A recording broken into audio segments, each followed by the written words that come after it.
De la mejor forma posible yo quería presentar un ensayo, era muy ambiciosa en lo literario. Hay un problema con las expectativas y yo creo que la madurez con las nuevas formas de escribir y de concebir el libro. Casi todo lo que me preguntan le respondo depende. El libro es uno de los inventos más antiguos de la humanidad y el que más ha moldeado y desarrollado a la sociedad. La manera de llegar los libros a las personas ha seguido evolucionando de una manera extraordinaria. En el Grupo Gómez Aparicio llevamos más de 65 años fabricando libros. Hace 10 años fundamos Liber Digital, demostrando que la innovación sigue siendo una constante en la manera de hacer libros. Y sin embargo, los libros siguen teniendo una constante inalterable: las personas. Por eso, el programa de Books and People tiene como objetivo visibilizar el rico ecosistema que engloba el libro en papel, para dar voz a todos los eslabones de la cadena y personas que forman parte. En ocasiones, no tan visibles para el lector. Es un homenaje al libro, a todas las personas que forman parte de este maravilloso mundo y los lectores. Hablaremos con escritores y escritoras, traductores, editoriales, librerías y también con oficios menos conocidos para el lector como distribuidores, imprentas, maquetación, etc., para desengranar las peculiaridades de cada ángulo que compone la cadena del libro. De esta manera, daremos luz a este mapa conceptual que hemos creado para entender la riqueza que hay detrás del libro. En definitiva, Books and People es un tributo a las personas que hacen libros y a los libros que hacen a las personas. Hoy recibimos en el programa de Books and People a Espido Freire, escritora y colaboradora habitual en medios de comunicación. Nació en Bilbao en 1974 y creció en Llodio, Álava, en una familia de origen gallego. Debutó como escritora con Irlanda, Planeta 1998. La novela supuso una sorpresa en el entorno literario de aquel momento. Año y medio más tarde, consiguió el Premio Planeta por su obra Melocotones helados, 1999, y se convirtió con 25 años en la ganadora de menor edad en la historia del galardón. Con ella obtuvo también el Que Leer 2000 a la mejor novela española. Se licenció en Filología Inglesa y se diplomó en Edición y Publicación de Textos en la Universidad de Deusto. Estudió también música y canto en el Conservatorio Superior de Bilbao Juan Crisóstomo Arriaga. Espido es una de las escritoras más prolíficas y reconocidas del panorama actual español. Sus novelas han sido traducidas a más de una docena de idiomas. Además de novelas, ha escrito ensayos, relatos, libros juveniles y artículos periodísticos. Entre sus obras destacan Diabolus in Música, 2001, o Llamadme Alejandra, 2017, con la que ganó el Premio Azorín de Novela. Y recientemente ha ganado el prestigioso Premio Anaya de Literatura Infantil y Juvenil con El Diario de la Peste, una novela histórica para lectores a partir de 12 años. Además de su reconocida trayectoria como escritora, Espido Freire ha desarrollado una carrera multifacética en diversos ámbitos culturales y mediáticos, siendo una figura habitual en medios de comunicación, conferenciante y defensora activa de los derechos de los animales y de causas sociales. Su estilo es elegante y reflexivo y ha sido reconocida tanto por la crítica como por el público. Espido, ¿qué tal? Bienvenida. Muchísimas gracias por estar aquí. Para mí es un orgullo y un honor que hayas venido. Y nada, aparte de agradecerte, como siempre, agradecer a la Mistral el espacio que compartimos para hablar de libros, ¿no? Que es un lugar maravilloso, un templo de los libros, que son las librerías. Y como siempre a todo el equipo que está detrás de las cámaras, gente en redes, coordinadores, fotógrafos y bueno, los cámaras. Y nada, bienvenida. Pues bien hallado, es un placer estar aquí. Aquí, dentro del propio espacio digital en el que nos movemos y aquí en el espacio físico de la Mistral y rodeada no solamente de libros, sino de algunos de los libros que a mí me han marcado más en mi carrera como lectora primero y después como autora. Muchas gracias. Bueno, ha habido una presentación tuya, que tú no necesitas presentación, pero a mí me gustaría que nos dijeses quién es Espido, pero más allá de los focos, ¿no? Es decir, que bueno, todo el mundo te conoce. Lo cierto es que focos hay pocos, porque la mayor parte de los detalles que se pueden tener de mi vida tienen que ver de la biografía que se pueden extraer en la contra de los libros y también de algunos detalles que yo he contado en entrevistas porque me parecía que podían tener algún tipo de interés para otros colectivos. Por ejemplo, la lucha que yo he tenido respecto a la salud mental, por ejemplo, los trastornos de la alimentación, la depresión, o algunos que he pensado que era importante contextualizar, el hecho de que yo sea hija de migrantes gallegos, nacida en el País Vasco, pero que escriben en español. Y No creo que haya mucho, o sea, que haya gran cosa de interés en lo que yo soy. Lo más interesante es lo que hago, y lo que hago tiene que ver con el estudio, con la escritura, tiene que ver también con una apreciación muy importante de la belleza que hemos creado como seres humanos, es decir, mi pasión por la historia, por el arte, por el patrimonio, tiene que ver también con el vínculo con la naturaleza. Si soy algo, es alguien que piensa, alguien que escribe y alguien que transmite o que intenta compartir aquello que le apasiona con otros. Más allá de eso, pues es una vida quizás con más viajes, quizás con más, pero vamos, no hay nada especialmente relevante. Me encantaría tener una doble cara secreta y decir la tienes. que quién soy yo, fum, fum, ¿no? Pero no es así. Bueno, en verdad la tienes, ¿no? Tienes muchas vidas, ¿no? Eso es lo que nos dan los libros, ¿no? Tener muchas vidas y vivir otras vidas.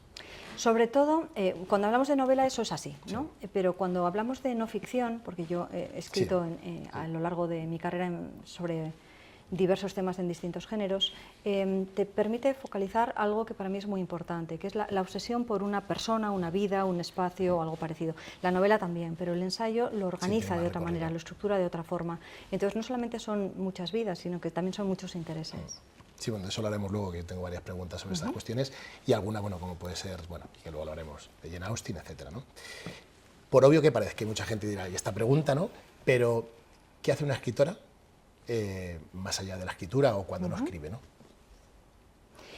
Es una buena pregunta, porque hace 10 años, y coincidiendo precisamente con la recuperación de una depresión, de la depresión importante que tuve, me tuve que plantear eso, porque yo solo era una escritora. Es decir, toda mi vida, todo mi ocio, gran parte de mis amistades, mis mañanas, mis noches, mis insomnios, estaban rodeados de libros y rodeados de historias.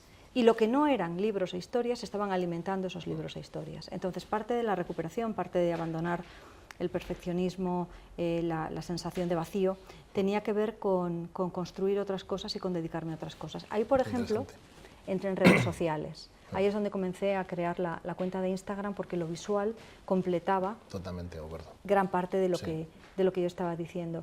Ahí comencé también a recobrar el interés por los viajes, aunque luego han acabado siendo viajes literarios, porque la cabra tira al monte.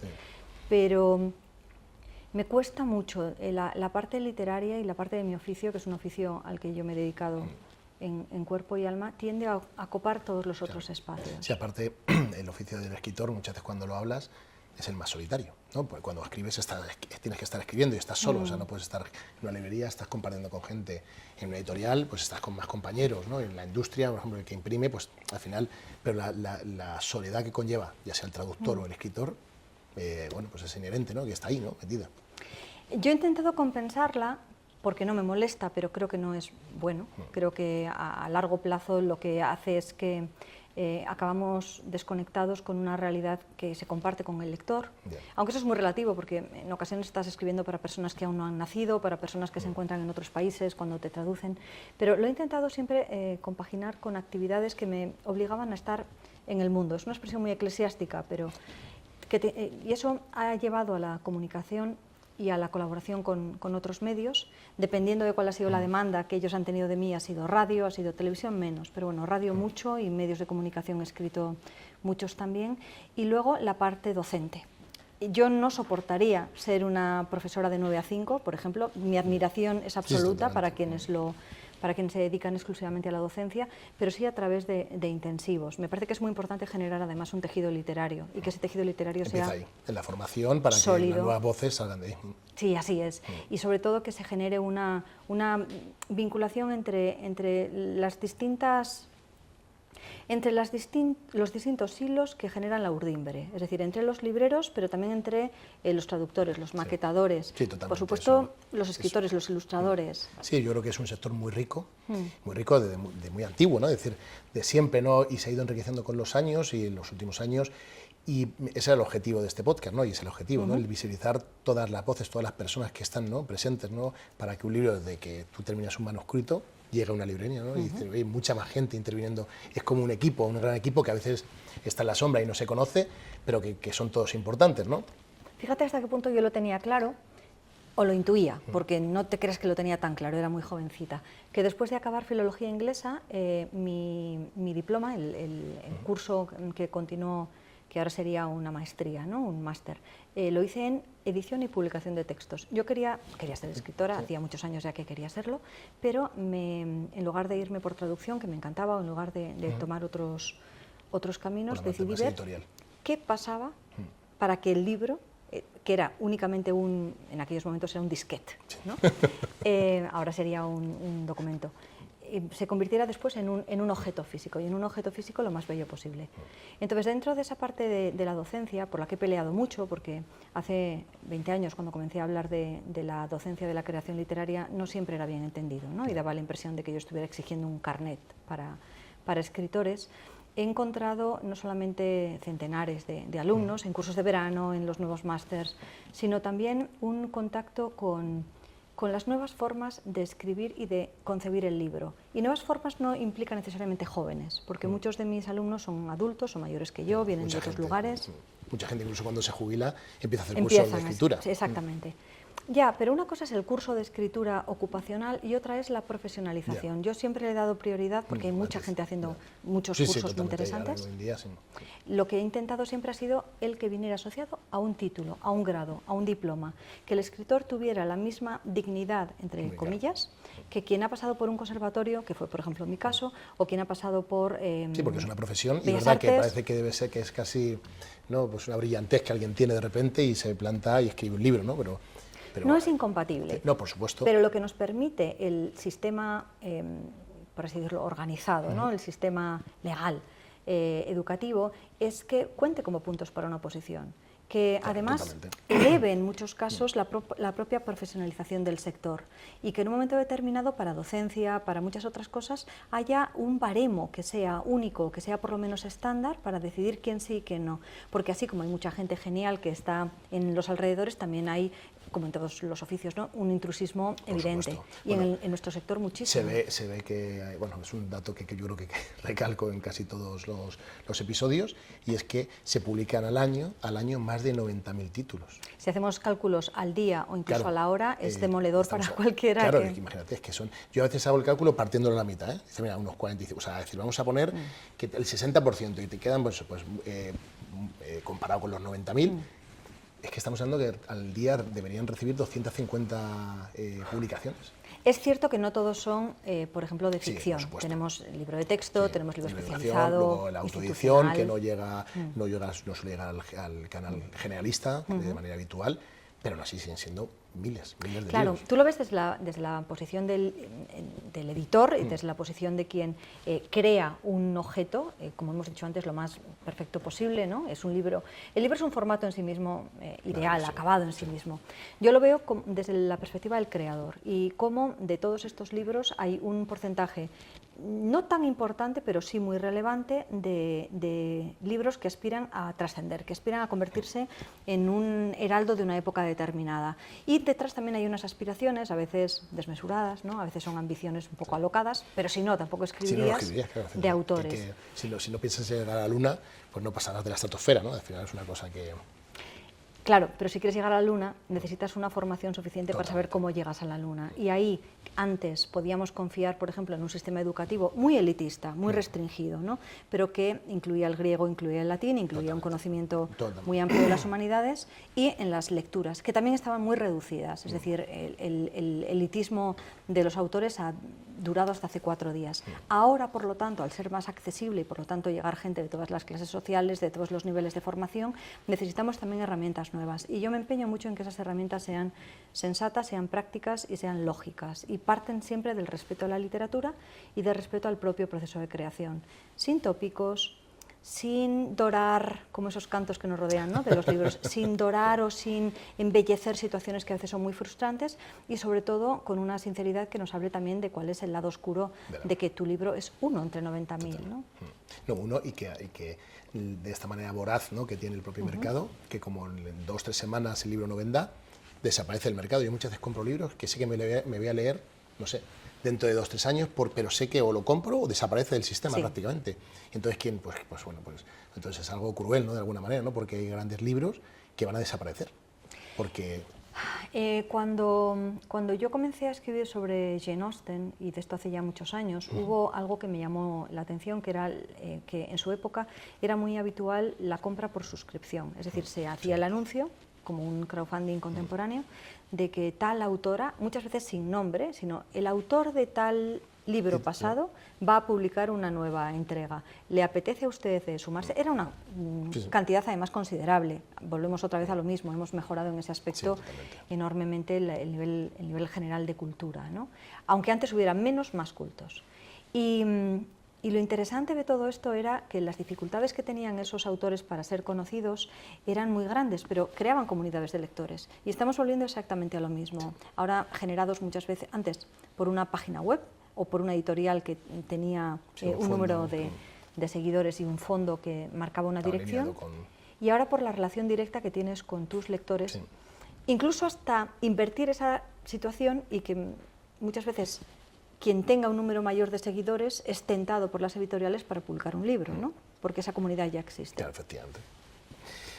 Rematando, bueno, tenemos 3 bloques de preguntas. Uno es el bloque de preguntas comunes, luego que bueno, contesta todo el mundo de manera transversal. Y rematando este bloque, ¿cómo crees que ha cambiado el mundo del libro en los últimos 10 años? Aunque hemos poco hablado de esto. En los últimos 10 años se ha atomizado. Totalmente. Se ha logrado algo que es bueno, pero como todo en este mundillo tiene también un doble filo, que es la impresión a demanda, ¿no? Ha irrumpido con muchísima fuerza y con una posición diferente a la de hace 12 años, ¿no? La autoedición. Y por otro lado, el canal de distribución, por ejemplo, ha sido definitivo, ha sido básico. No solamente ya es las librerías, sino que tenemos las distintas plataformas y además tenemos la incorporación absoluta del texto digital y del audiolibro, que son las dos, yo creo que las dos grandes novedades. Todo eso se adivinaba hace 20. Sí, pero no como ahora que se ha estallado. Yo creo que llevamos como 5 años que ha habido un estallido y de hecho el éxito, que bueno, que se le va a decir, ¿no? Es decir, sonar más de doble filo, ¿no? Éxito y también fracaso por otra parte, ¿no? El que haya 90.000 títulos al año es debido a la tecnología y que pueda haber esas pequeñas cantidades, ¿no? Que permiten esa cantidad de libros. Pero por otro lado ha permitido que libros que son de fondo, que venden 100 libros al año, pero que tienen que ser vendidos porque son buenos libros, se mantengan en el mercado porque se pueden mantener 300 libros en un almacén, ¿no? Y yo creo que eso también nos ayuda a que la biodiversidad sea mucho más amplia con las ventajas que también presenta este tema, ¿no? Sí, y cuando yo hablo con algunos de mis amigos escritores que comenzaron después de la Gran Recesión y que por lo tanto no vivieron los viejos buenos tiempos, ¿no? de los años 90, de los años 2000. Yo llegué tarde a los 90. Del 2000 al 2007 eso fue, por ejemplo, la locura. Fue un buen momento, no solamente para el sector del libro, sino para todo el sector cultural. Sí. Era complicado, es decir, tampoco idealicemos, porque mucha gente se quedaba por el camino. También se publicaban libros malos y novelas que no tenían ningún tipo de recorrido. Pero la gran diferencia que yo encuentro con los autores que empezaron a publicar después de ese hundimiento general económico es que ellos eran mucho más conscientes de que su carrera se la debían a ellos mismos. Mientras que la confianza antes en las editoriales y también en los grandes grupos de distribución y en el apoyo de la prensa era esencial, aquí la idea de crear un camino propio se facilitaba y en cierta medida se abarataba, ¿no? Y eso, repito, ha causado una distorsión muy importante en el mercado, pero también ha permitido que llegaran libros y autores que de otra forma no hubieran tenido esa oportunidad. ¿Se publica demasiado? Sin ningún tipo de duda. Estamos llegando a un fenómeno similar, por ejemplo, al del rápido consumo de la ropa, que vimos también con una importante marca española, más o menos también en ese periodo de tiempo. Es mi temor. Y sobre todo hay algo que es muy complicado, que es la construcción, así como hablaba de la construcción inicial de un autor, la construcción de la carrera es muy complicada, porque en las propias editoriales la apuesta que hacen es menor, es por más títulos, pero es por menos personas. Entonces, el autoempleo, te empuja que es a lo que nos está llevando básicamente este sistema editorial, hace que todo sea muy capilar, muy frágil, muy vulnerable, que en cualquier momento de pronto todo lo que se ha publicado pueda desaparecer en cuestión prácticamente de medio año, ¿no? Sí, eso es lo que hablamos, ¿no? Eso para mí hace un sector frágil en el fondo, ¿no? Porque hay grandes títulos que acaban desapareciendo y eso al final, bueno. Y por eso yo hablo de reforzar cuáles son las redes entre nosotros y cuál es ese tejido, ¿no? Y hablo de tejido por todo lo que implica, porque implica que se está construyendo algo también nuevo y algo con lo que se puede hacer luego cosas diferentes. El terreno del escritor, tú hablabas antes de la soledad, es además muy individualista, no solamente solitario. Es que hay muchas veces mal planteamiento del ego, del propio protagonismo, de mi libro es lo único importante en estos momentos, y poca solidaridad más allá de las camarillas. Yeah. Y esas camarillas ahora cada vez existen menos y tienen otros vínculos que no son necesariamente los literarios. Yeah. Entonces son peligros que... Y por otro lado, más allá del apoyo de tus amigos escritores o lectores, estás tú como creador y está la relación que tú tienes con tu obra. Esa es otra cuestión, por cierto, Luis, que ha cambiado mucho en los últimos años. La autoría era lo relevante. Sí. ¿Qué transmitías tú al mundo? ¿Cuál era tu visión de la existencia? Era lo esencial. Ahora, en cambio, ese foco se ha trasladado al lector. Y un lector que es cada vez más cliente y, por lo tanto, también más demandante. Yeah. Y hemos visto... Bueno, eso está pasando en casi todo, ¿no? Es decir, como tiene más voz, el consumidor ahora tiene voz debido a las redes sociales. Es decir, alguien puede escribir a un director de cine o a un escritor o escritora directamente por el mismo canal y a lo mejor puedes hablar y conversar. Antes era imposible, ¿no? O llegabas a una presentación y daba la casualidad. Y entonces, bueno, eso efectivamente ha hecho que haya una comunicación bidireccional que antes no existía. Y que a mí me parece muy interesante. No, yo creo que enriquece. Me gustaría que no se malinterpretara, pero el poder y sobre todo la libertad de qué hace cada autor con su obra debe seguir radicando en el autor. No, claro, es que si no... Y es lo que ahora mismo estamos viendo que se empieza a invertir. Las editoriales cada vez más a menudo insinúan, dirigen, comentan que quizás por esta línea lográramos vender más. A veces el autor no necesita ningún tipo de insinuación porque ya lo ha visto y por lo tanto condiciona su creatividad. Y luego la opinión de los lectores, que debe ser la opinión de la recepción, está saltando a la parte creativa. Eso además se ha visto muy favorecido con plataformas de creación como Wattpad, ¿no? En que la construcción era casi en directo. Y a mí sí que me preocupa, porque si el autor en sí mismo es frágil y muchas veces es inseguro, en estos momentos pierde lo genuino, puede acabar escribiendo a demanda. Que efectivamente, es que suele pasar, porque claro, al final yo lo veo porque ahora mismo, lo hablo a veces con colegas en la parte editorial, que es que te pueden incendiar en un día una publicación. Sí. En un día, es decir, algo que te pueden hacer hasta que retirarlo del mercado. Sí. Es decir, solo con una masa en redes sociales que es invisible, es decir, que no existe. Es decir, quien ha encendido esto, pero todo el mundo se suma, nadie sabe de qué está hablando, pero todo el mundo lo critica, y eso es peligroso porque puede perder una voz genuina, de que al final te asustes y digas, bueno, yo vengo por aquí, que es lo que demanda la gente, ¿no? Y porque en un libro, la trama o el tema puede adoptar formas, reivindicaciones e incluso denuncias tan distintas que el tema en sí mismo no es lo esencial. Lo esencial es la mirada del autor y en algunas ocasiones va a ser una mirada detestable, pero también esa mirada obliga a una reflexión, a una sociedad que es madura. ¿Cuál es el problema? La infantilización y radicalización constante que estamos teniendo en la opinión y en la percepción de la realidad. La lectura es todo lo contrario. La lectura nos obliga a detenernos, a reflexionar y a elaborar un pensamiento complejo. Si permitimos que el impulso, o incluso a veces deseos legítimos, ¿no?, interfieran con todo eso, creo, en este momento, quizás dentro de 10 años me lo vuelvas a preguntar y no opine lo mismo, pero creo que en estos momentos perdemos más de lo que ganamos. Bueno, yo lo veo, por ejemplo, en una cosa tan sencilla, que también se está perdiendo la capacidad de la lectura compleja. Mandas un mail, alguien lo lee o lo lee rápido o no lo ha comprendido, y te preguntan otra cosa y digo, no, pero si yo te he puesto esto, es decir, no lo has leído. La lectura en diagonal, sí, la falta de comprensión lectora. Y el leer así también es una falta de lectura con reflexión. Yo creo que todo lo que te hace crecer, todo lo que te hace avanzar es a través de la reflexión. Cualquier acto que no sea con reflexión se queda ahí, o sea, es inerte. Siempre ha sido mi manera de pensar, ¿no? De eso además se acusa mucho a los niños y a los jóvenes. Y yo que también me dedico mucho a ellos, me empeño en girar el espejo hacia nosotros, hacia los adultos, porque los adultos estamos viendo en esos niños, en nuestros niños, el reflejo de qué es lo que nos está ocurriendo y no nos gusta, claro. Pero somos incapaces de descubrir bueno, pues la dispersión que nos está generando no solamente un estrés de una sociedad muy demandante, sino también la prevalencia constante de pantallas y el nivel al que tenemos que obtener respuestas, y si puede ser respuestas brillantes, cortantes o resolutivas. Sí, sí, sí, sí.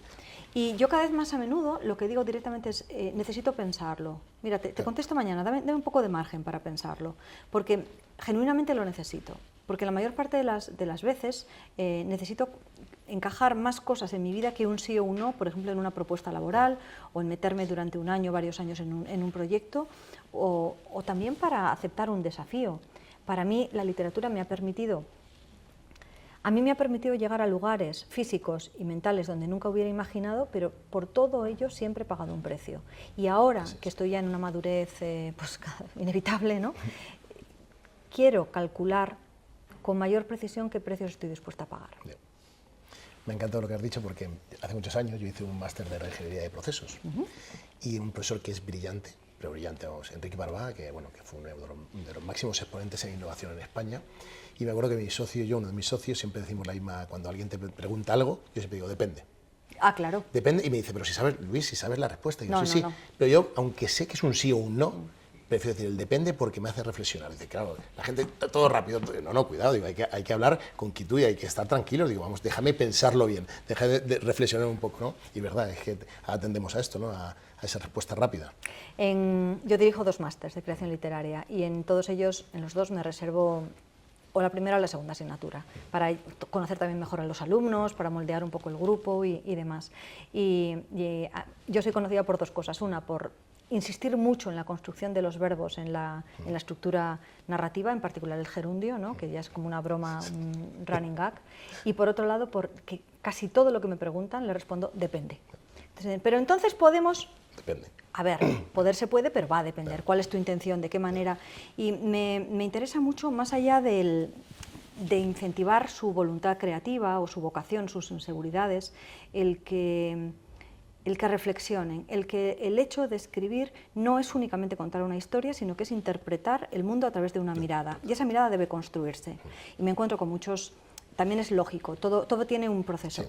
Pero me encuentro con muchos autores adultos que dejaron de estudiar o de leer literatura cuando eran adolescentes y que tienen una aproximación a la literatura muy adolescente, pero solo en esa área, porque en el resto de su vida, si no les tocas los tópicos literarios, son abogados, ingenieros, médicos, yo qué sé, padres de familia, y son capaces de razonar con una hondura mucho mayor, pero en la literatura recurren a los tópicos. Es al contrario, donde tienes que construir un mundo propio, pero también una capacidad de llevar al lector por tu mano, de manipulación, por lo tanto, es en tu obra.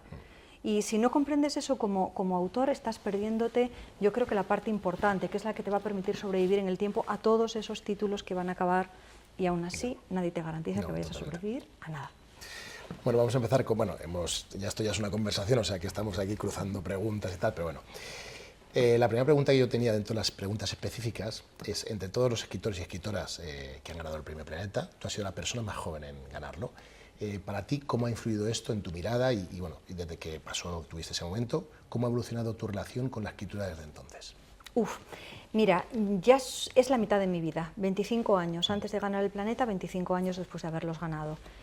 Y ya llevo más recorrido en mi vida como escritora que por no haberlo sido. Yo publiqué mi primer libro con 23 años. En aquel momento yo era muy consciente de la importancia del premio, pero no de la relevancia que iba a tener en mi vida. También porque hay una cierta reflexión cuando tienes 25 años en que todo te es debido, el que todo te lo mereces, ¿no? Entonces, también hay gente que no aprende la lección y con 50 y con 60 piensa que todo se lo merece, ¿eh? Y al revés, acaba renegando sobre la vida porque esto, y bueno. Hay un problema con las expectativas y yo creo que la madurez tiene que ver precisamente con entender qué puesta en tu mano y qué no.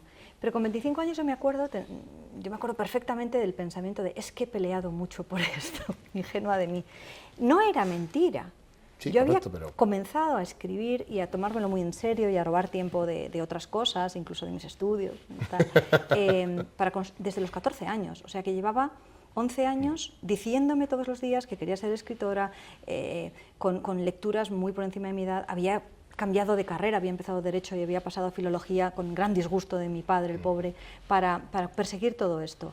Y yo tenía la sensación de que había sido todo muy complicado, hasta que empecé a publicar. En el momento en que comencé a publicar, muy rápidamente obtuve visibilidad, y viví muy joven una experiencia que es muy interesante, que es la de la gran distribución de un libro, la gran visibilidad que te da ese premio y que ya me ha acompañado en lo cotidiano.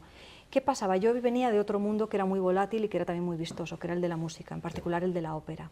Y ahí, si algo había aprendido era que hoy estás arriba y mañana estás abajo. Y que el amor de la audiencia, o en este caso del público, dura el tiempo en el que tú estás en el escenario o el tiempo en el que recuerdan tu nombre. Entonces sí que tenía muy claro que muy posiblemente con 25 años hubiera llegado el libro que más ejemplares iba a vender de toda mi carrera. Y que a partir de ahí había que envejecer con dignidad. Es decir, había que aprovechar esa oportunidad de la mejor forma posible. Yo quería publicar ensayo, era muy ambiciosa en lo literario y era una plataforma en la que me podía apoyar para el resto de los siguientes años. Y así fue. Es decir, mi balance del premio es muy positivo por ese año, pero sobre todo para lo que me permitió hacer. Hubiera tardado, si lo hubiera conseguido, mucho más tiempo. Y ahora puedo mirar hacia atrás y ver también la propia evolución del premio. La novela se sigue publicando, se sigue reeditando. 25 años de vida en un libro es complicado, como tú sabes, y más en un planeta que muchas veces bueno, pues el premio ha tenido sus propias oscilaciones, ¿no? Es complicado que si yo ahora te pregunto 5 títulos de premios Planeta, me puedas decir algunos. La vida ha sido muy larga y es un premio exitosísimo, lo sigue siendo. Pero cada uno de esos autores ha tenido su recorrido. Yo estoy muy orgullosa del mío. ¿Cómo ha evolucionado, cómo ha influido eso en el resto? Si tienes un mínimo de sensatez, sabes que con cada libro tu carrera vuelve otra vez a reiniciarse. De ahí la importancia de hacer buenas elecciones y no siempre depende de ti, o no siempre el público o el momento reacciona como tú debieras. Yo sí que tenía perfectamente claro que mi estilo tenía que evolucionar y que yo tenía mucho por estudiar. Tenía 25 años. Sí, pero mira qué interesante eso, hay gente que llega a la cima y ya piensa que es Dios y en el estudio está el crecimiento, ¿no? Es decir, cuando uno empieza a decir, no, yo quiero seguir hacia arriba, ¿no? Es decir, no me puedo quedar aquí. Pero ¿sabes qué pasa? Que es que no era una cima, era un premio. Y era un premio que no me lo daban a mí, se lo daban a mi novela. Es una diferencia esencial. Sí, pero esa es la mirada tuya. Cuidado. Bueno, pero, pues digo, pero que no me todo el mundo... por la mía, yo te digo la mía.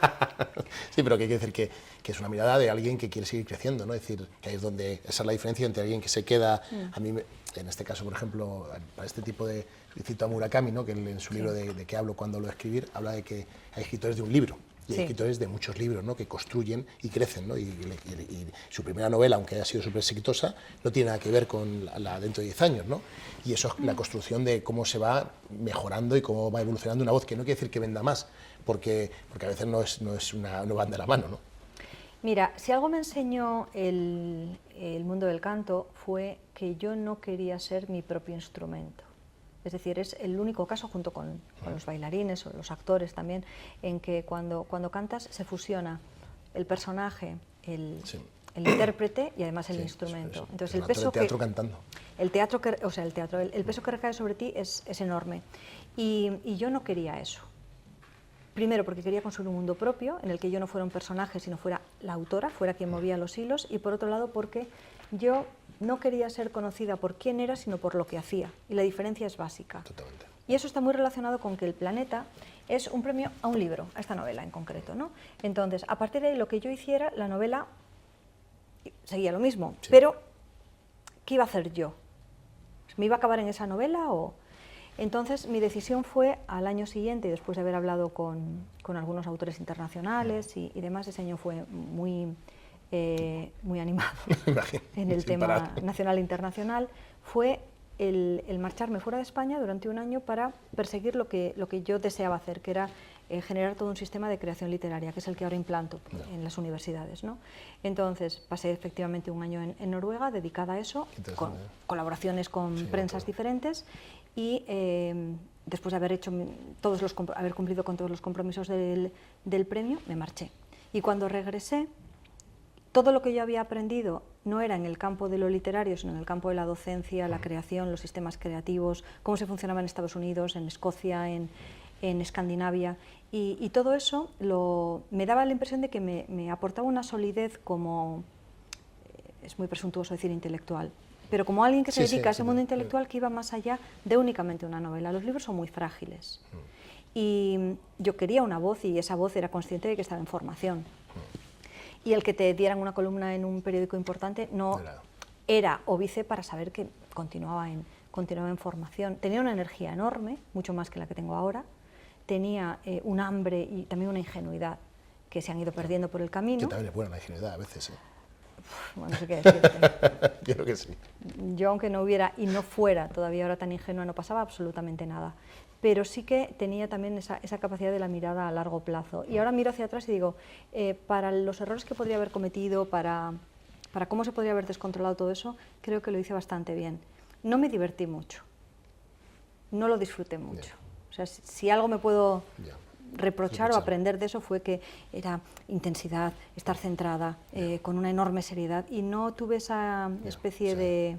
Sí, de que, bueno... Pero es que era un premio a mi trabajo. Ya. Por lo tanto, no, vamos a seguir por eso trabajando. llega uno a donde llega, ¿no? Pues dice, oye, la gente solo ve la punta del iceberg, ganan un premio, ¿de dónde viene eso? Viene de atrás, de mucho sacrificio, muchas horas invertidas y mucho trabajo. Aparte Bueno, como de talento, te digo, en lógicamente. este caso pues tampoco eran tantos años, ¿no? Como Sí, pues, otros autores, pero sí había una voluntad autorial muy marcada. Y de hecho, la prueba fue que cuando yo gané este premio, quien me conocía de niña y de jovencita decía, claro, lógico, es que se veía, es que era evidente, es que tal, ¿no? Y no era una frase hecha. Yo había empezado ya a escribir novelitas en las que involucraba a toda mi clase con 11 años. Y montaba unos shows tremendos además, ¿no? Porque las ponía a escribir y había hecho adaptaciones del teatro de show para que interpretaran todas en clase. O sea, que yo en el momento en el que empecé a leer descubrí que ahí era donde estaba mi mundo. Se cruzó luego la música, se cruzaron otras cosas, pero la pasión verdadera de mi vida siempre ha sido esta. Bueno, vuelvo a insistir que vamos saltando de una cosa a otra. Bueno, lo hemos hablado, tu obra transita entre la narrativa, el ensayo, la divulgación, libros también juveniles, es decir, bueno, de hecho, enhorabuena por tu último éxito, tu último premio. ¿Cómo decides en qué formato contar una historia o una idea de las que tienes? ¿Dónde encaja en qué tipo de estilo? Yo ahora, menos texto interactivo de una manera más compleja, creo que prácticamente todos los géneros en los que se puede escribir los he tocado, algunos con mayor intensidad, sí, otros para aprender y otros para... Y eso a mí me da una gran libertad, porque me permite modelar una idea que si solamente pensaras en novela desecharía rápidamente, y aprovecharla para cualquier otro tipo de formato. Entonces, hay una parte ya de intuición, porque son muchos años. Entonces, rápidamente, también a la hora de corregir un texto lo notas, la experiencia y la rapidez de pensamiento.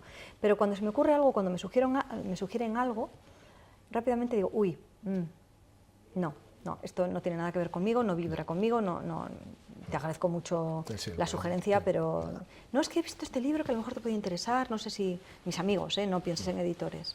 Y de pronto dices, no, es que esto no, yo aquí no veo nada. Y de pronto hay un detalle o hay una visita a un lugar o demás y dices, esta historia me interesa, aún no sé cómo la voy a contar. Y luego piensas, escena, no, es demasiado cara, es demasiado compleja, es demasiado... Por lo tanto, tengo que irme a ficción. O no, o lo que me interesa no es ficcionalizarla, sino describir qué es lo que existe y hacer una reflexión. Entonces iría a no ficción. ¿Quiero hablar de esto para niños?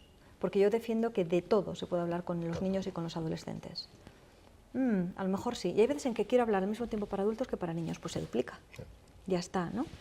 Y va generándose de una manera, yo creo que bastante natural, y tiene que ver con la complejidad, tiene que ver con cuál es mi mirada sobre esa idea o sobre esa trama o personaje o cualquier otra cosa, y también con el tiempo del que dispongo. Porque me aburro rápido. Entonces, trabajo en varias cosas a la vez. Entonces, ¿dónde puedo insertar esta idea antes de que se me vaya el entusiasmo? Y las ideas en las que sé fehacientemente que mi entusiasmo no va a disminuir van para la novela. La novela es lo más demandante en tiempo. Sí, ¿no? De hecho, bueno, hablando de la novela, ¿no? Que yo creo que es donde sí has transitado todos, has abordado temas como la melancolía, bueno, la pérdida, la identidad femenina.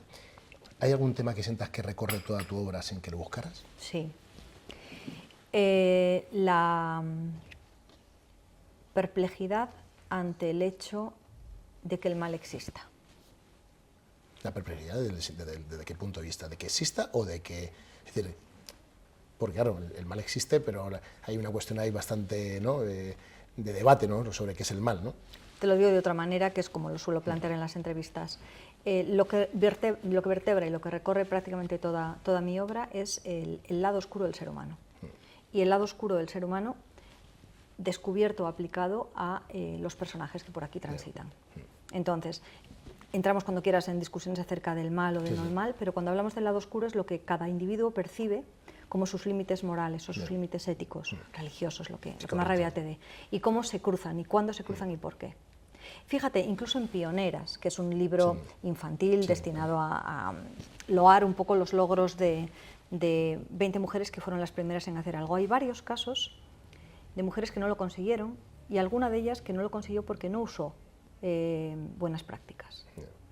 Es decir, estaba la tentación, estaba, además, hasta qué punto se juzga de una manera más dura a una mujer que funcione o se conduzca de esa manera que a un hombre, ¿no? Pero siempre está ese punto. En muchas de ellas está la ambición desmedida, ¿no? Isabel de Barreto, por ejemplo, la primera almirante, fue acusada de haberse pasado con la crueldad.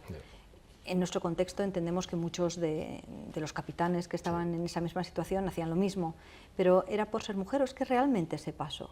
Y si se pasó, ¿por qué lo hizo? ¿Era una especie de Bersebet, por ejemplo, ¿no? Bathory, o no era, o la propia Bersebet Bathory también es un personaje que ha sido maltratado por la historia? Me pasa con Medea, por ejemplo, ¿no? Que fue Hombre, Medea buena no era. No, sí, pero bueno, ¿cuántos personajes no han hecho esa atrocidad también, no?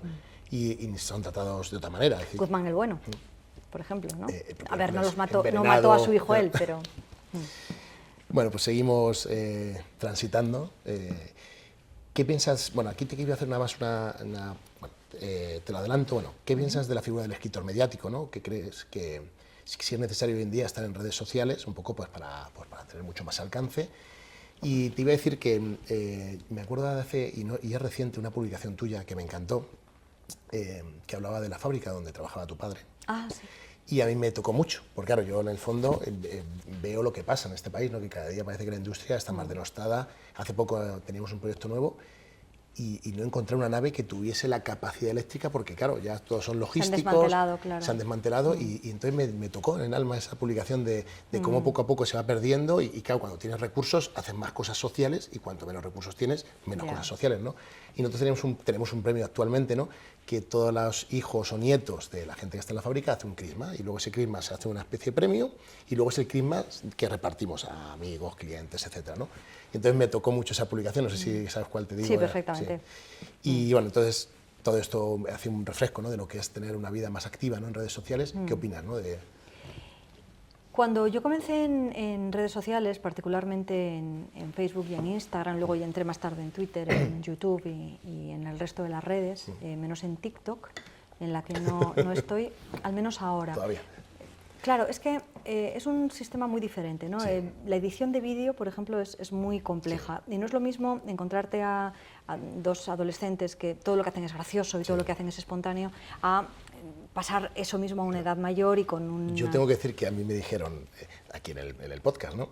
Vamos a abrir TikTok. Y yo, ¿pero qué es eso? Yo pensé igual, digo, eso es para gente joven y nos está funcionando genial, ¿eh?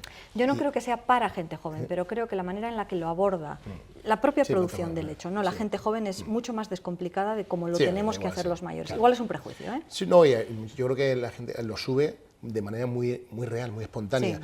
A lo mejor nosotros, no espérate, que esto es así, asá, ¿no? Es decir, Hombre, lo profesionalizamos un poco más y a lo mejor eso es lo que no necesita, ¿no? Esa plataforma, ¿no? es que yo no quiero contar mi vida. Claro.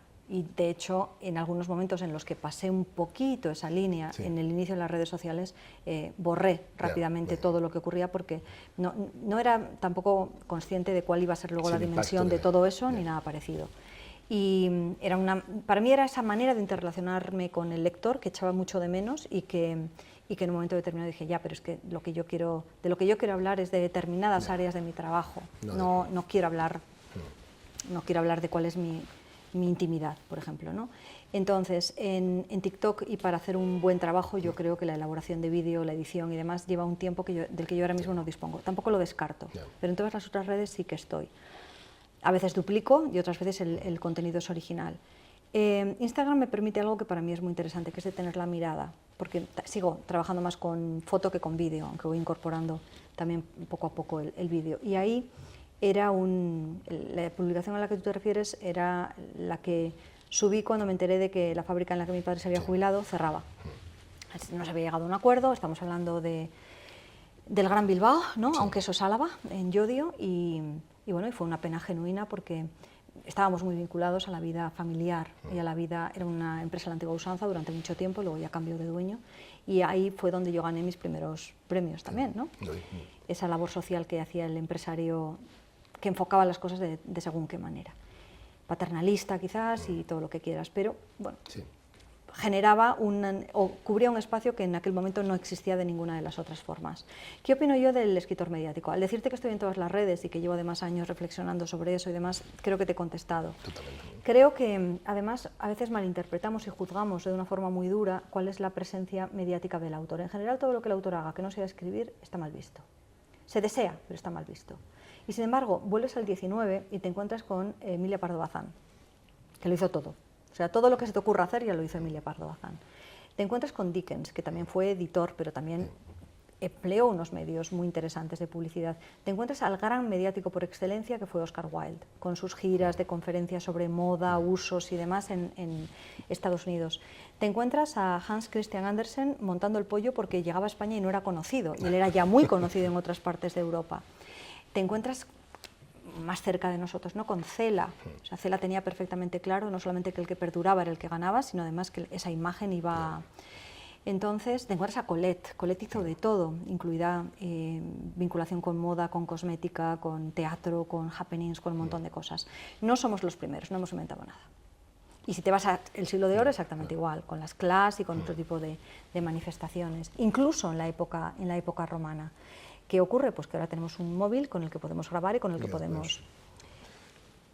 Y luego es cierto que existe el peligro de una sobreexposición, y que esa sobreexposición cada uno tiene que medirla. ¿Dónde está el límite? Según su carácter, eso es importante, no vale para todos lo mismo, y también según cuál sea la reacción que está generando. Porque muchas veces no por intentar ser más mediático lo consigues, ni lo que consigues es lo ideal, ¿no? Y vienen muchos casos a la mente de gente que gestiona fatal su imagen pública. Sí, no lo que hablamos de esto, esa famosa frase de que hablen mal, que hablen de ti aunque hablen mal, y bueno, pues yo prefiero que hablen menos, pero que hablen bien, ¿no? Es decir, que... Siempre van a hablar mal. Sí. Bueno, y es inevitable el hecho de que despiertes antipatías o despiertes... Es más, incluso alguna vez que hayan podido, en mi caso, ¿no? Ser un poco torticeros con un titular y decir, verás la que me va a caer. Se produce un fenómeno muy curioso. Gente que entiende el juego y dice, tú esto no lo has podido decir, o luego se explica en el resto de la entrevista. Yo paso unos sofocos tremendos con los titulares. Y gente que cree que yo he dicho ese titular y que me apoya sorprendentemente, ¿no? Y dices, ¿dónde está esta gente y por qué me sigue? Pero están ahí. Entonces, la cuestión está también en relajarse un poco, no somos el centro de nada. Sí, yo creo que al final, y las cosas pasan, es que ahora mismo es un volcán en erupción que al día siguiente está apagado. Es decir, yo muchas veces lo digo a gente, digo, tranquilo, de 2 días nadie se acuerda. Si es que le damos demasiada importancia a las cosas. Y además... a mí me preocupa mucho el ofender, me preocupa mucho el poder levantar una ampolla o provocar una herida no pensada, ¿no? Reviso muy bien cuando escribo algo porque no quieres hacer daño a nadie. Aún así lo haces, porque claro. te ha malinterpretado o porque no les ha gustado o porque yo recuerdo algunos momentos muy peculiares de volver a leer lo que yo escribí y decir, pero yo no he dicho nada de eso. Sí. Recuerdo un caso, esto fue muy sorprendente. A mí me han confundido varias veces con otras escritoras y entonces me han achacado problemas que tenían con otras escritoras. Eso ya es el colmo. Y en una ocasión en particular yo tenía una hater, pero hater decidida, sí, o sea, yo creo que subcontrataba gente para continuar. Y en un momento determinado yo me di cuenta por citas que hacía que no era... Sí. Que no, la cosa no era conmigo. Oye, que te has equivocado. Y en un momento determinado hice una publicación en la que lo aclaré, porque yo no quería escribirla a ella a título personal, y me escribió por privado y me dijo, espera, ¿tú no fuiste la que yo? No, de hecho era una escritora amiga mía y a la que yo quiero mucho, pero fue como, no, eso es el ministerio de fulanita, yo bastante tengo con lo mío, ¿no?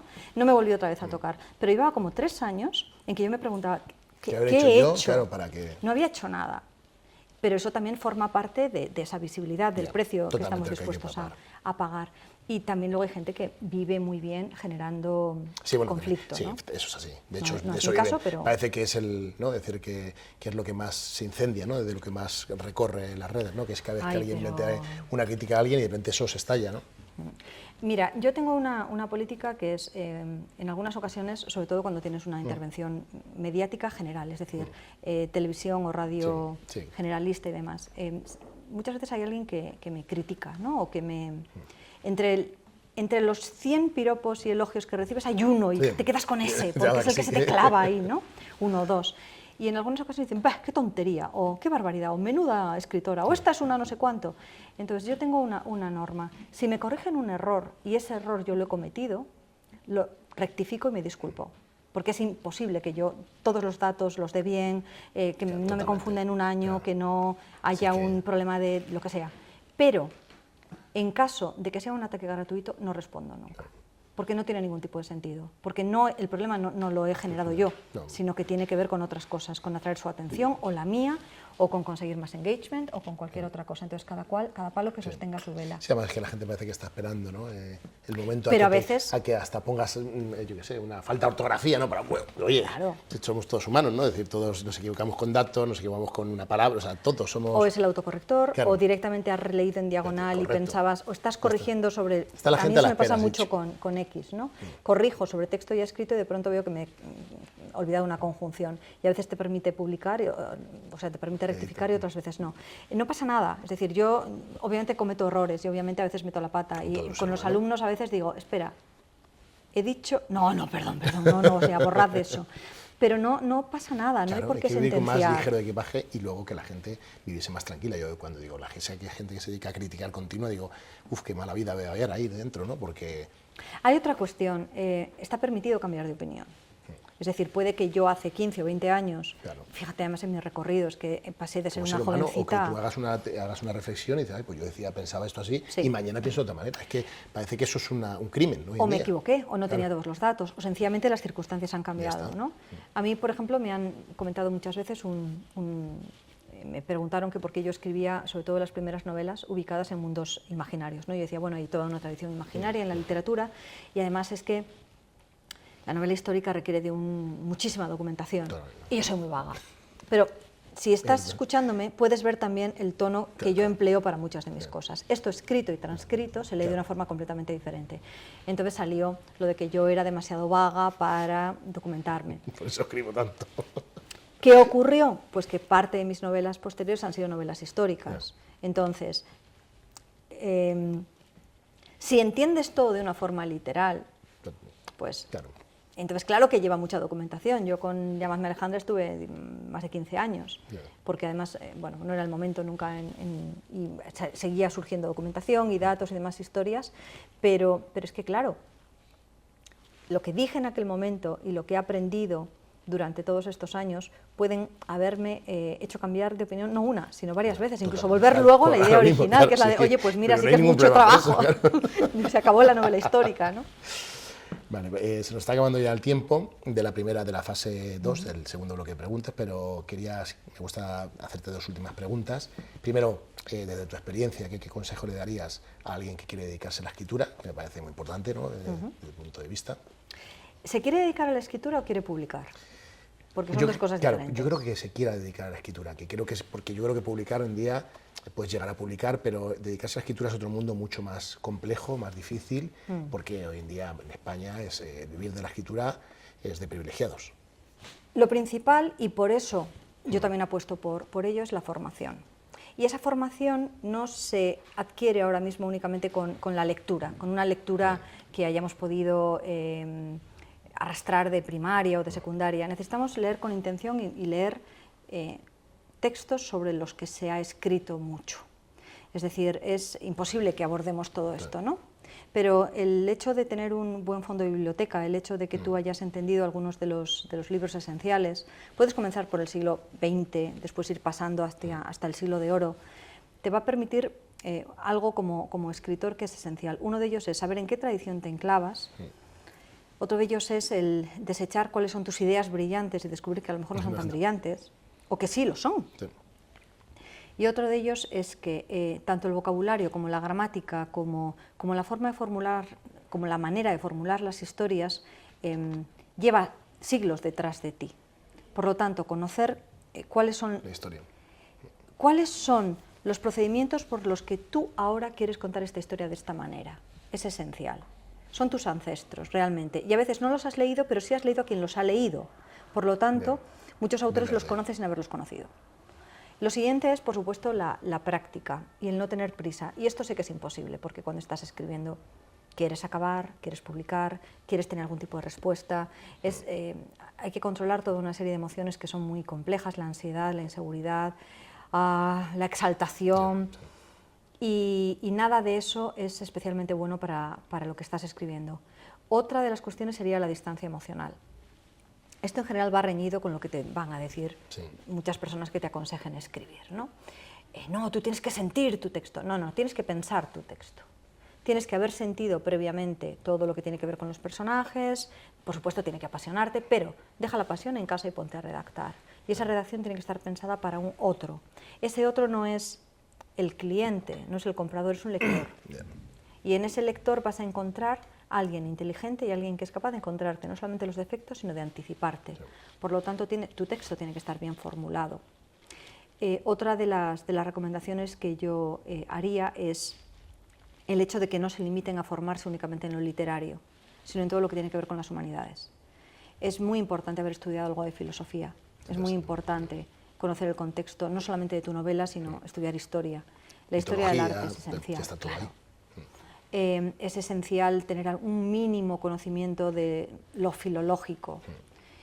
Y no hablo de necesariamente cursar esas carreras, sería lo ideal. Yo estudiaría todas esas carreras con sus 4 o 5 años, el grado y después el máster y el doctorado. Pero los grandes eruditos que a veces despreciamos no han desaparecido.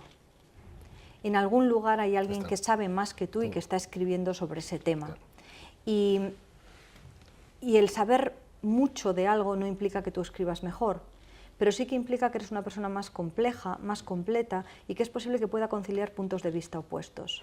La literatura es el terreno de lo gris, del depende, de hasta qué punto puedo afirmar una verdad y lo contrario, de cuál es la complejidad del ser humano. Y eso no se solventa únicamente porque tengas una magnífica historia que contar porque a ti te pasó a los 20 años, ¿no? Contar la historia es un afán humano y muchas veces tiene una gran importancia sociológica, pero la literatura es otra cuestión. Y si vamos a ser escritores es interesante que nos lo tomemos en serio.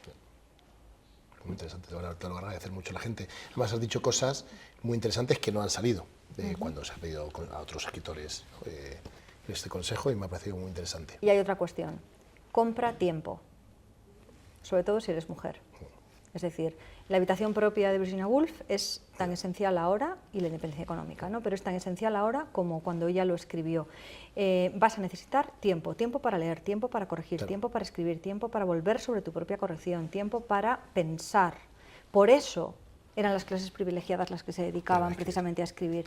Y sí, ahora yo no dudo de que nuestros espectadores son ricos por su casa, todos ellos, ¿no? Pero en caso improbable de que no lo sean, van a necesitar tiempo y que ajusten cuáles son sus expectativas al tiempo. Igual son 2 horas a la semana, robadas a lo que puedan, o igual no, igual están jubilados y tienen toda la jornada laboral por delante, o igual están combinándolo con, o tienen una beca precisamente para creación, no lo sabemos, pero el tiempo es esencial.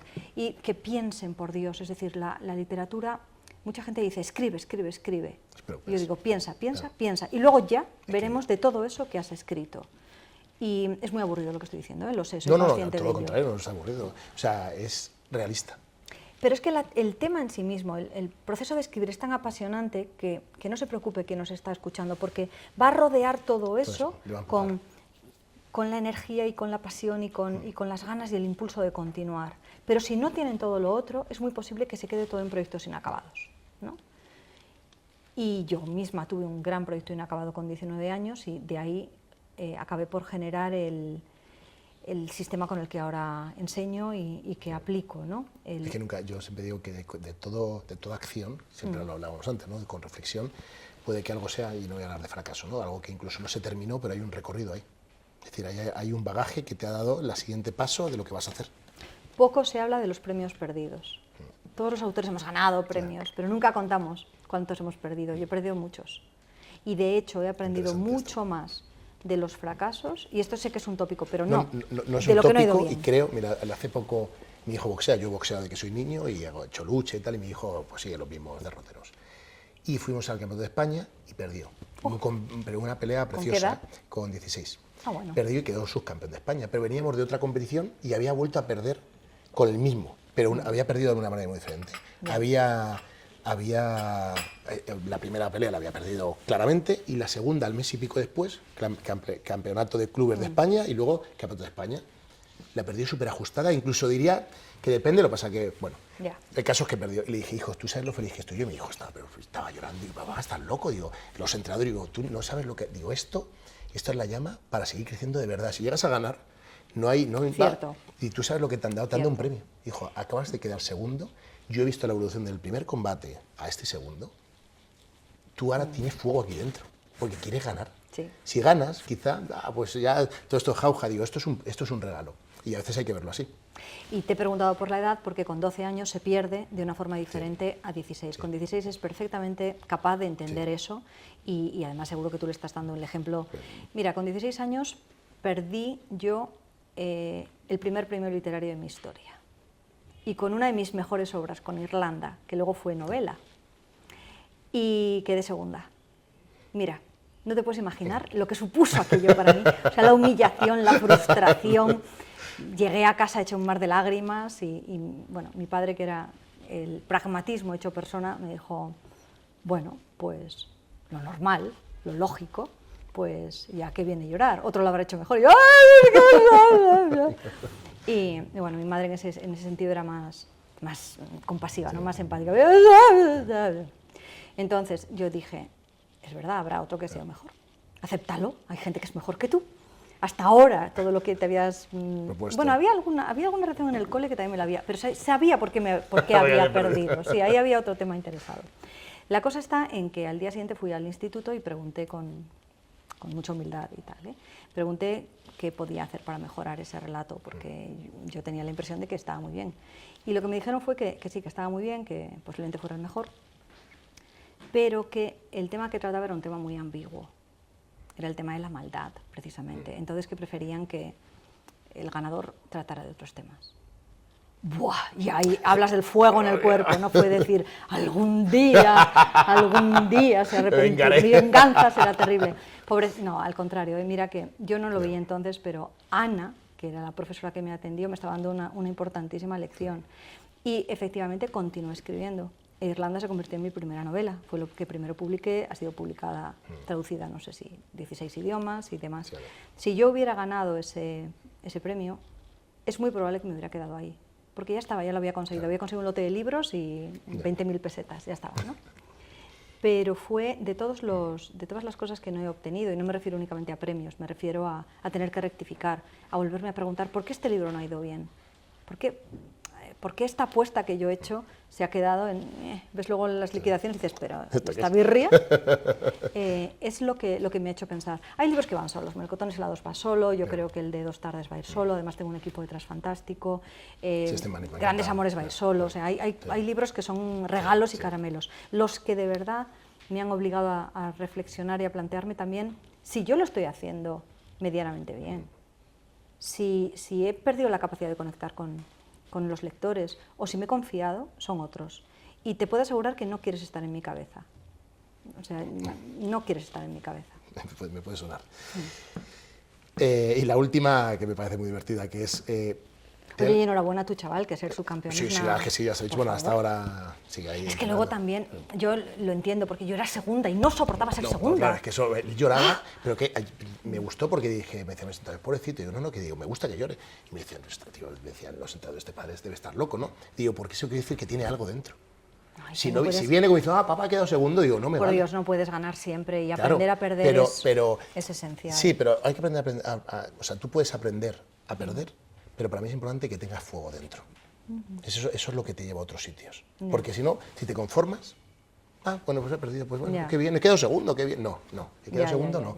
Esto, no, el objetivo era quedar primero. Lo que pasa es que has quedado segundo y vamos a aprender cosas, pero hay que pensar hacia el siguiente paso.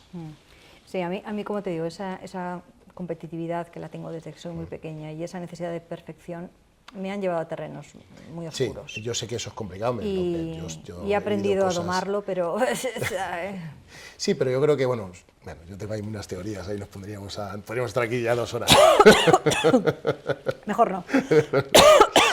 ¿Qué pregunta te gustaría que te hicieran y nunca te han hecho en una entrevista? Creo que no hay pregunta que a mí se me ocurriera que hayan dejado sin hacer. ¿Sí? Creo que sí. Luego hay las tópicas, que sueles ir ya preparadas para que te las hagan. ¿En qué estás trabajando ahora? Esa la tenía en la salta. Por ejemplo, ¿no? Y otra que siempre digo que si me hubieran dado €1 por cada vez que me la han hecho, ya podía retirarme, que es ¿y cómo te cambió la vida el premio Planeta? O sea que he contribuido al euro, he contribuido. No, porque tú la has formulado de una manera diferente. O sea, hay preguntas que se esperan más o que son... Pero en cada entrevista, yo ahora ya más que la pregunta o la respuesta, lo que valoro es la conversación. Sí, totalmente. Que eso... Y esa conversación nos lleva a lugares a donde no nos hubiera conducido las preguntas. Hemos perdido también el arte de dialogar. Y hemos perdido el arte de escuchar al otro y después formular la respuesta. La mayor parte de las veces ya está casi enlatada. ¿No? Es un cuestionario. Entonces, la posibilidad de hablar con un interlocutor que tiene el tiempo, la paciencia y las ganas de escucharte genera dinámicas muy, muy interesantes. Y como te digo, van más allá de la pregunta. Yo luego a veces voy a casa y pienso, les tenía que haber dicho esto, o he mencionado tal cuestión y a lo mejor la siguiente vez no debería hacerla, ¿no? Entonces, la mejor pregunta es la que no se ha formulado, o sí se ha formulado, pero que nos ha llevado a terrenos completamente diferentes, como hablar de un combate boxeo. Efectivamente. Vamos a la parte ya final, que para mí es la parte más emocional. Te voy a hacer una pregunta y de listillo, evidente, que si puedes elegir cualquier escritor o escritora de la historia para conversar o ir a cenar, ¿a quién elegirías? Y no vale Jane Austen. Y esa es mi parte de listillo, que no sé si sería Uy, ella. no, Jane Austen, ¿no? Yo me daría, déjate, tenía muy mala leche. Sí. Yo no sé si le caería muy bien. Seguro que sí. Sí.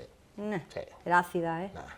Y yo soy un poco demasiado pim-pim, creo, para Jane Austen, ¿no? Por lo menos en apariencia. Luego ya si se me conoce más, soy muy consciente de que la imagen que proyecto es muy diferente a lo que realmente soy. ¿Con quién? Pues mira, hay que desechar a los borrachuzos indecentes, con lo cual nos quitamos a casi todos los... Ah, déjate, yo ya tengo una edad, yo ya para irme con Baudelaire, no. A los demasiado intensos, porque también ya hemos pasado un poco esa edad. A los que ya conozco, o he conocido porque ya he tenido ese privilegio, ¿no? Y entre ellos pues 2 premios Nobel y muchos premios Cervantes. Al empezar tan joven he tenido la suerte de tener ese recorrido. ¿Con quién tendría una tarde de conversación más o menos larga y más o menos pausada? Pues mira, me gustaría mucho que fuera con Isaac Dinesen, con Karen Blixen, porque más allá de Memorias de África y más allá de Erengard o de los cuentos que escribió, había una magnífica contadora de cuentos y había una fabuladora de su propia vida muy interesante. Gran parte de lo que nos cuenta Memorias de África es lo que quiso que se recordara de su vida y no su vida real. Y quiero creer que por su enfrentamiento a la infelicidad, a la falta de salud y demás, tendríamos mucho de lo que hablar. Interesante. Muchas gracias. Y creo que le gustaba recibir visitas, porque hay muchos otros autores que yo iría, pero me iban a decir, perdone, deje su tarjeta de visita, ¿no? Esto podría ser una propia recomendación de un libro, que es la siguiente palabra, ¿no? ¿Qué libro recomendarías a la gente que nos está viendo y el motivo? Pero pues voy a recomendar un libro que tenemos aquí muy cerca, que es La lentitud de los bueyes, de Julio Llamazares. No solamente porque Julio Llamazares me encanta, es uno de los autores fundacionales para mí, sino porque creo que mucha gente ha leído La lluvia amarilla, pero no tanta conoce el resto de sus... Yo creo que ese es de Nórdica, ¿no? Yo creo que son de esos que hacen ilustrados. Sí, es de Nórdica, las ilustraciones en este caso son de Leticia Ruiz Fernández, y es una absoluta delicia. Sí, las que hacen Nórdica hacen unos libros ilustrados. Y quien no conozca al Llamazares poeta, pues se va a encontrar con una sorpresa extraordinaria. Lo puede intuir, ¿no?, en La lluvia amarilla, pero sí, voy a y conste que no lo hemos colocado aquí para que Sí, lo la verdad que sí me ha recomiendas, sorprendido sino que porque estaba sí, aquí. sí, me ha Sí, sí. sorprendido. Y luego, léanme pues todo el siglo XIX, por favor, español, inglés, alemán, francés, porque ahí es donde van a encontrar la explicación de quién somos como ciudadanos europeos y también como escritores. Y luego váyanse a mí un poquito al siglo de oro, si pueden, al barroco, porque el barroco arropa y explica, especialmente para el lector español, ¿no? Gran parte de nuestras contradicciones. Ya voy sabiendo que he acertado, luego, pero Sí, bueno, muy no sé, bien. ahora de otra cosa ya te enseñaré. ¿Y cuál es tu primer recuerdo con un libro? Mi primer recuerdo con un libro, yo tengo una hermana mayor, que por supuesto era muy buena estudiante, muy buena en todo, destacaba en todo, y yo la veía leer, entonces yo también quería. Entonces me sentaba a su lado y fingía leer. Y recuerdo que en una ocasión cogí una serie de libros que tenía, que eran libros ilustrados, Sí. y los abrí todos, ¿no?, para ver cuál tenía los dibujos más interesantes, ¿no?, y leerlos los últimos, porque yo quería leerlos... Lo mejor, lo último. Claro, lo mejor lo último y aquello que fuera más difícil al principio. Y yo no sabía leer. Y fíjate que aprendí a leer antes de los 4 años, ¿eh? Pero son recuerdos además que tengo asociados a una casa en la que nos fuimos cuando yo tenía 5, con lo cual los tengo muy, muy ubicados. Y yo fingía leer. Qué gracia.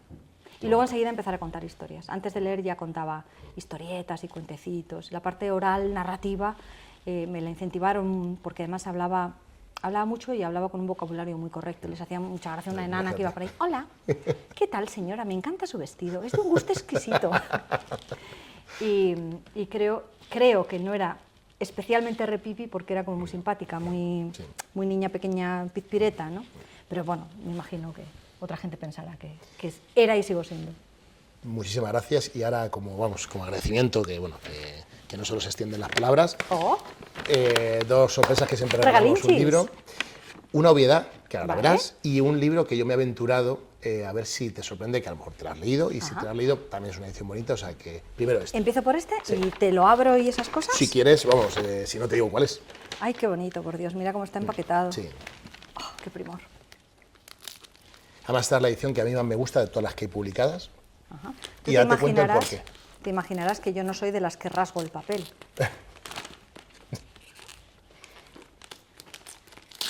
El autocontrol. Sí, sí. Yo no podría. Chun, chun, chun, chun. Sí, Sí, yo soy de los que rasgo el papel. pum pum.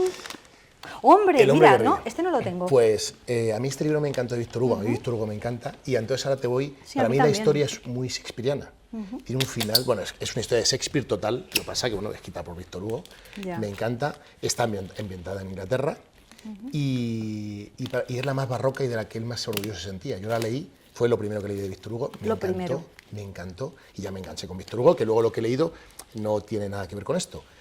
Y bueno, es un libro que a mí es mi preferido de él.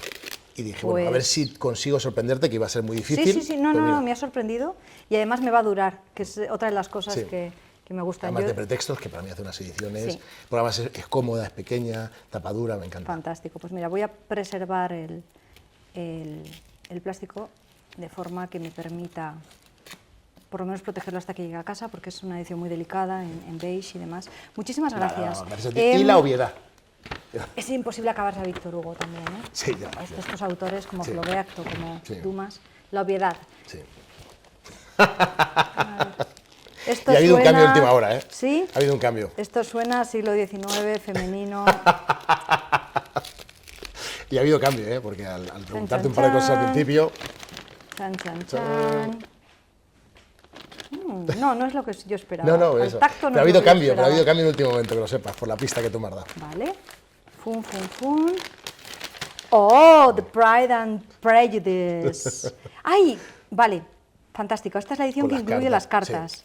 Vale, perfecto. ¿La tienes? Jo, no, esta Ah, no. pues mira, me da una alegría. De Orgullo y Prejuicio y de Sentido y Sensibilidad tengo como 20, pero siempre se puede añadir una más porque es además espectacular esta. La conozco porque la he visto en la casa en Bath, en la casa que tienen para visitarlo. Muchísimas gracias. Muchas gracias Oh, me ha encantado la edición de entrevista, lujo. se me ha pasado el tiempo volando. Digo, Sí, a mí también. Nos van a echar la bronca a los cámaras, yo creo que es la más larga que hemos hecho. Sí. Bueno, conmigo, por desgracia, no es la primera vez que me lo dicen, pero conmigo tú sabes cuándo empiezas, pero no sabes Ya. cuándo acabas. O sea que, Lo acabo de averiguar. en fin, muchísimas gracias, gracias. por los regalos, Pido. por la conversación, por la complicidad y hasta cuando quieras. Muchas gracias.